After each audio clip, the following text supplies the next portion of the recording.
continue to post new record highs because of continued budget deficits that will be financed by the additional borrowings. What is the plan of our government to offset these borrowings? Ano mga plano natin, no? At least, do we have a catch-up plan na every year na tumataas na lang itong ating borrowings, no? When will stop, no?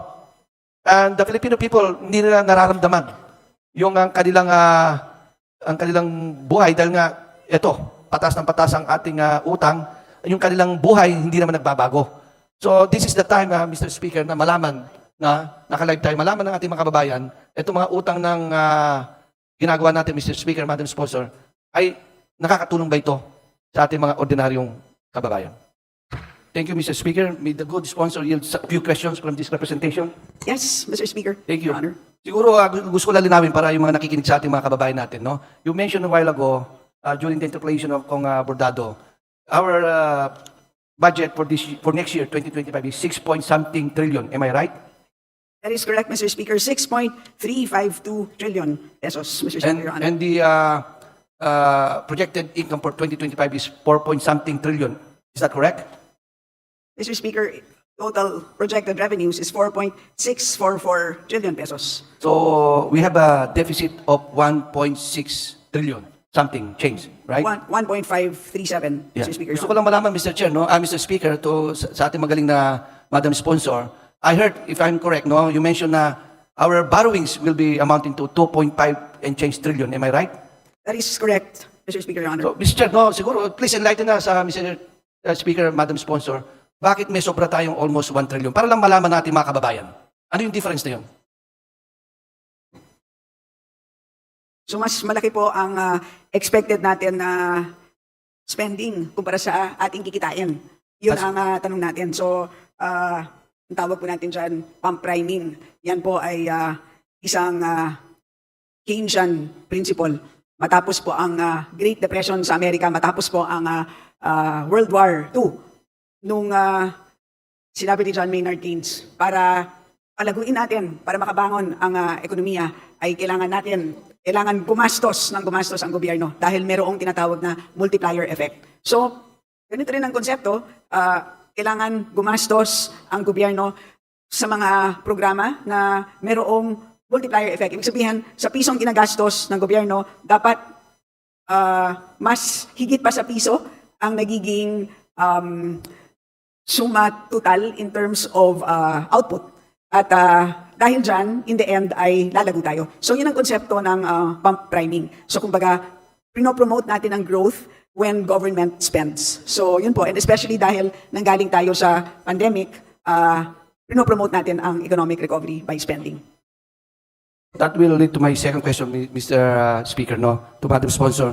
So can you confirm that more than 13% of the proposed budget is to service our debt burden? This makes debt interest payments the second biggest contributor to the budget growth. Is that correct? Yes, that is correct, Mr. Speaker, Your Honor. And do you know how much that will go to our debt payment, debt servicing? 848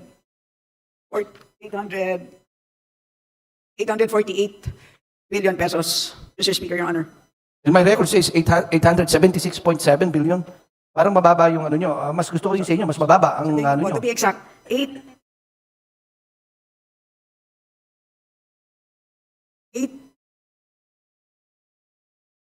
So kasama po ang net lending dun sa 876, Mr. Speaker, Your Honor. So how much is it, Mr. Speaker? Madam Sponsor?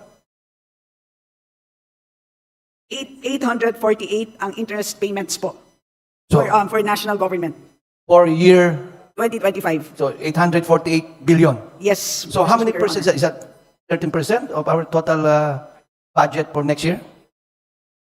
How many percentage yung debt servicing natin? 11%, Mr. Speaker, Your So Honor. 11%.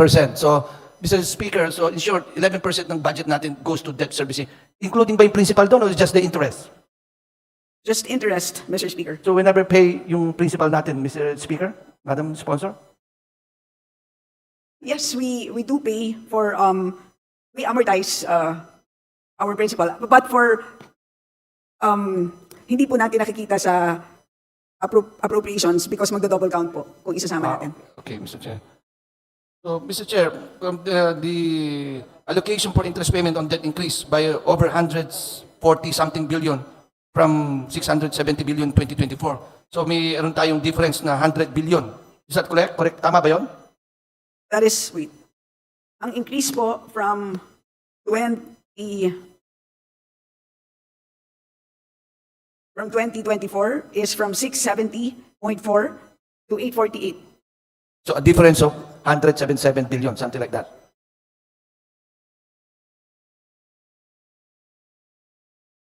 Yes, that is correct, Mr. Speaker. Mr. Speaker, Madam Sponsor, can you simply say that the COVID-19 affected our budget or our debt servicing na malaki? Malaki bang naging sanhi ng COVID-19 natin? Absolutely, Mr. Speaker. Can you give us yung detail? Kasi para malaman, kasi sa totoo lang, Mr. Speaker, Madam Sponsor, yung mga tao nagtataka, no? At least this is the time na explain natin sa kanila na every year tumataas ang ating utang, no? At akala nila saan napupunta ang ating pera. So ito bang COVID-19, kumpira mo year by year, ilang percentage ang tinaas because of the COVID-19 pandemic?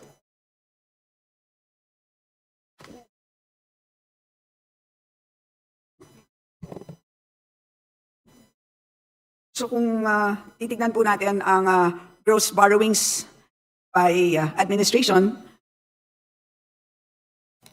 nung panahon po ni President Aquino, ang kanyang debt to GDP ratio, nung siya po ay nagtapos, ay 41% lamang. 4.4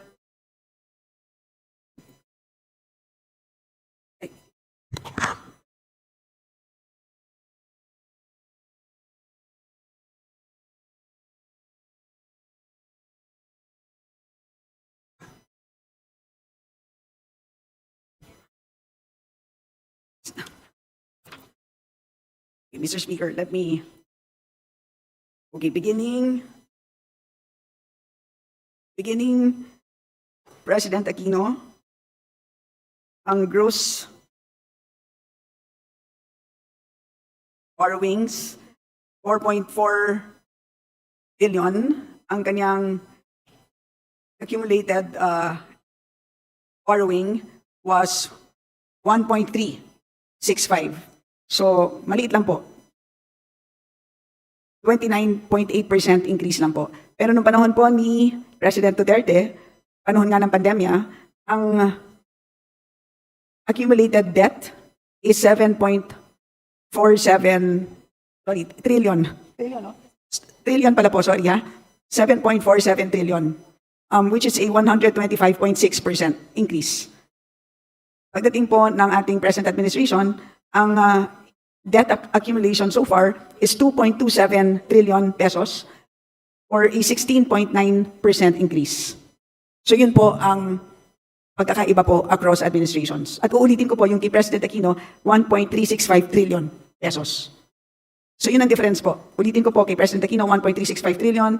Ang kay President Duterte, 7.47 trillion. Ang kay President Marcos, 2.2 trillion pesos. So because of the pandemic, Mr. Speaker, hindi lang lumoble, I think 6 times pa ata. Parang ganun lumalabas because of the pandemic. Now, by the end of the 2025, ano bang projected outstanding national government debt natin? Magkano ang magiging utang natin by the end of 2025? By the end of, so sa ngayon po, ang ating debt stock, okay, by the end of 2025, ang ina-expect po natin na debt, outstanding debt is 7.351 trillion pesos. By the end of, with a debt to GDP ratio of 60.4%. Yan ang expected natin po. So, tumaas na naman. So, you mentioned a while ago when I was listening, the debt to GDP ratio natin right now is 60.9%. Am I right? 60.9. 0.9. Yes, that is correct. And then you also mentioned the target before the end of 2028. Ang target nyo is 56.3%. Is that correct?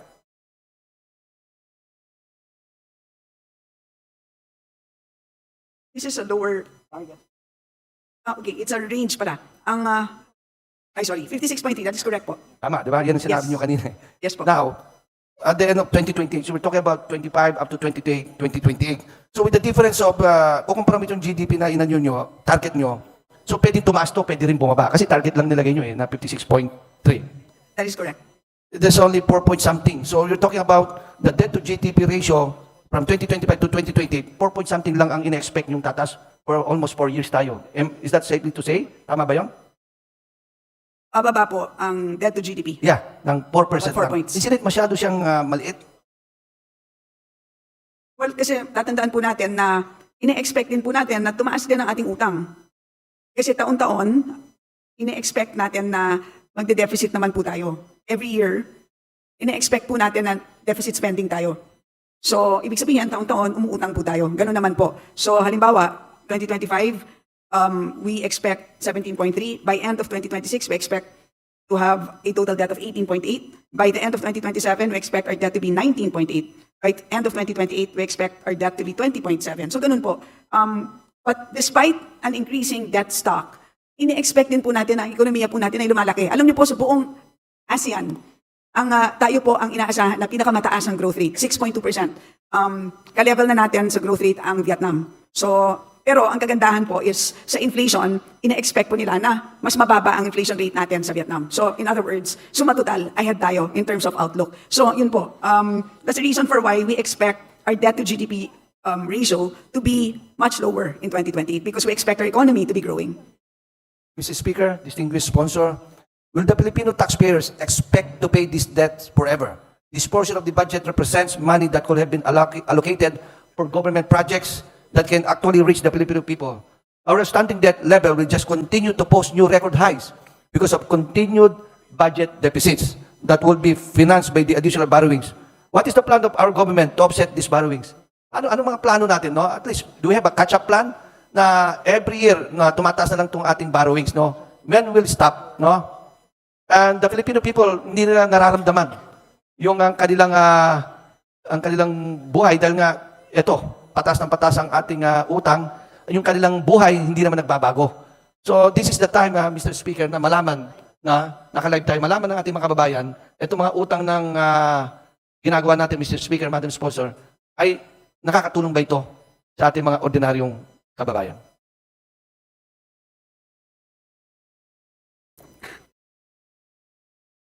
Well, una sa lahat, parang ang pinaka-importante sa lahat is dapat lumago ang ating ekonomiya. Yun ang pinaka-importante sa lahat. So bagamat umuutang tayo, dapat magamit ng tama ang utang such that lumago ang ating ekonomiya.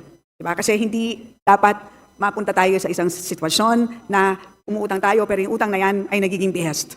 Diba? So yun ang hindi pwedeng mangyari. At obviously ang mga pinag-uutangan natin ay para sa mga bagay na talagang kailangan natin tulad ng mga railway, di ba? Sino naman ang hindi nangangarap na magkaroon ng isang modern railway system dahil tayong lahat ay sawang-sawa na sa traffic, di ba? So, yun ang mga pupuntahan na mga inuutang natin. So, yun ay inaasahan natin na magpapamodernize ng ating ekonomiya. So, and at the same time, habang lumalago ang ating ekonomiya, ang ating deficit ay lumiliit over time. So kung during the pandemic ay umabot yata ng lagpas 7% ang ating deficit, ang ibig sabihin ng deficit ay sobra sa kita ang gastos natin. Pero sa ngayon, nakikita natin na dahil tama ang direksyon ng ating economic managers ay lumiliit ang ating deficit. So kung ipapagpatuloy natin ang ginagawa ng ating DBCC, by the time this administration ends, ang nakikita natin na deficit ay 3.7% na lang. So, yun ang siguro dapat tignan natin that we are heading towards the right direction. So, yun po. And at the same time, ay patuloy sa pag-improve ng pangongolekta ng buwis. As much as possible, ayaw natin ng bagong buwis kasi ang dami naman talagang buwis na nandyan na hindi lang talaga natin nakukolekta ng maayos. So, yun ang I think nagiging direksyon naman ng ating DOF. Mr. Speaker, Your Honor. So, Mr. Speaker, Madam Sponsor, I just want to repeat myself. So, in the next few years, we'll see a decrease in our deficit. Yun po, Mr. Speaker. Yun ang Your Honor. target. Yun po. Yun ang kailangan talaga natin makita. 3.7% ang ating target. At biruin ninyo, lagpas 7% po yan during the pandemic. Okay. So, thank you, Madam, Mr. Speaker. Thank you, Madam Sponsor. Thank you very much.